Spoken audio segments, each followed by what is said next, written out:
In fall 2016, legendary musician, producer, technology innovator, and rock and roll renaissance man Todd Rundgren brings his 50 years of experience at the heart of the music industry to the University of Notre Dame as an artist in residence.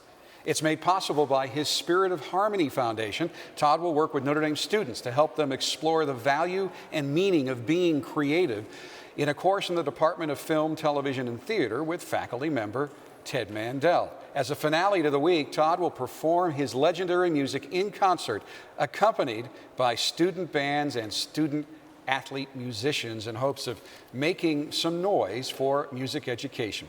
Joining us here in the studio to talk about this is Ted Mandel, and on the Notre Dame Day video hotline, the one and only Todd Rundgren.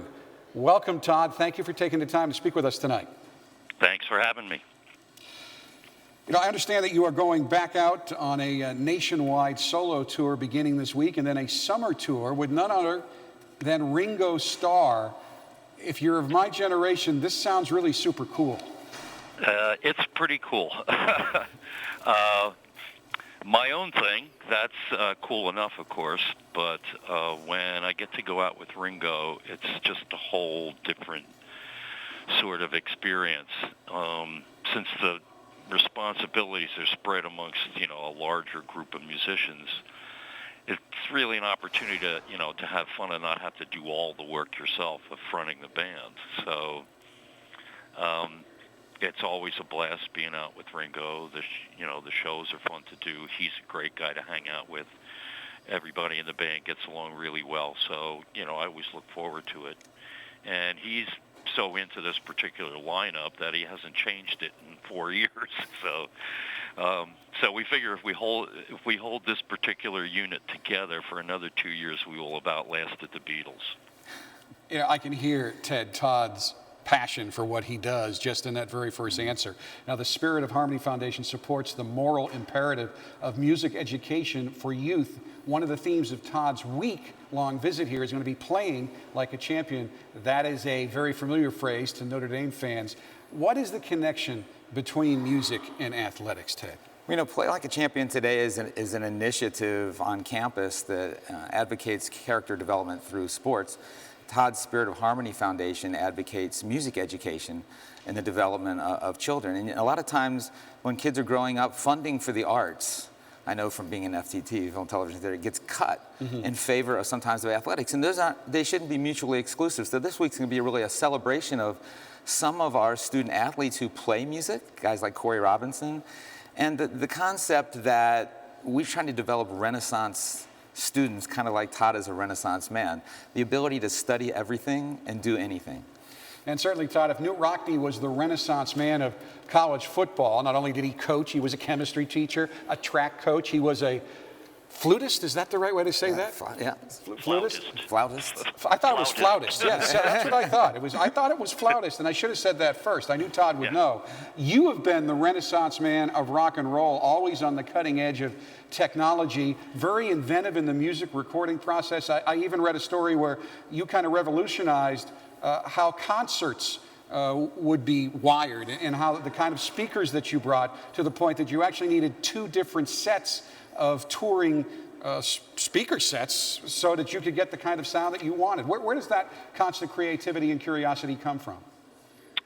Well, I'm not really an inventor. I don't really invent these things. So I often, kind of stumble upon them when I'm looking for something. When I've got an idea of something I want to do, and then you go out and do the research and you find out what's available.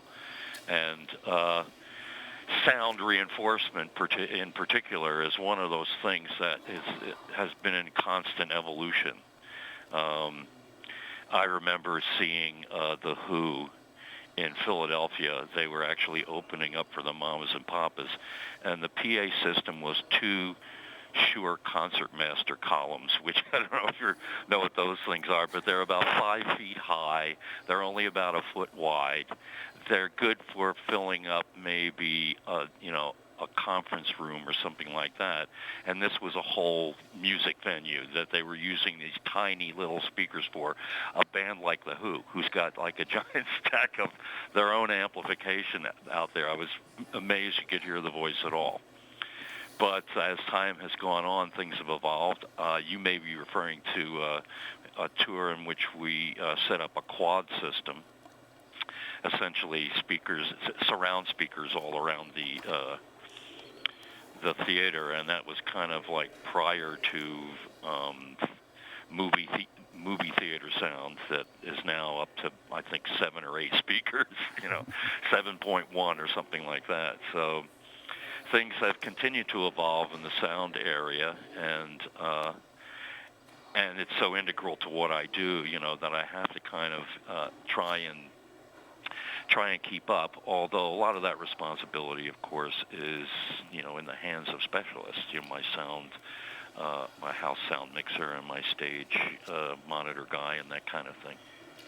Now, Todd, I know your Spirit of Harmony Foundation will also be reaching out to the South Bend community while you're here, leading a music education workshop with local teachers, even collecting used musical instruments to give to local children. Do you hope to establish a longer relationship with Notre Dame and South Bend after your visit in the fall? Well, it's funny. I spent a lot of time in Indiana. I did a residency / professorship at the University of Indiana, and I've done things at other schools in the area, Chicago included, which is nearby, of course. But this seems to be something that I'm doing more and more of, and I expect this will be my first time, by the way, to Notre Dame. I don't even know whether we even played in South Bend. I may have, but it'd be very long ago, certainly. And be the first time I've ever been to the campus, and so I'm really looking forward to that. I never went to college. That's kind of the irony of it. That I wind up doing these residencies and at colleges like Notre Dame, University of Indiana, and Colorado University in Denver, that sort of thing. And so now it's sort of rubbing off on me, I guess. A certain collegiate attitude is starting to rub off on me because I've been spending so much time on various campuses. So I really do look forward to it. It's a chance to hang out with really smart young kids and find out what they're thinking, which has an influence on me, actually. Well, Todd, we are all looking forward to it here. Thank you so much for being with us today. Ted, thank you for being with us. Normally when I do an interview, I divide it up more evenly, but Ted said, you've got Todd Rundgren. Who the heck wants to hear from me? So that's why Ted only got I wore my question. Hawaiian shirt for you, Todd. Yeah, he's wearing a Hawaiian shirt. It's lovely. All right.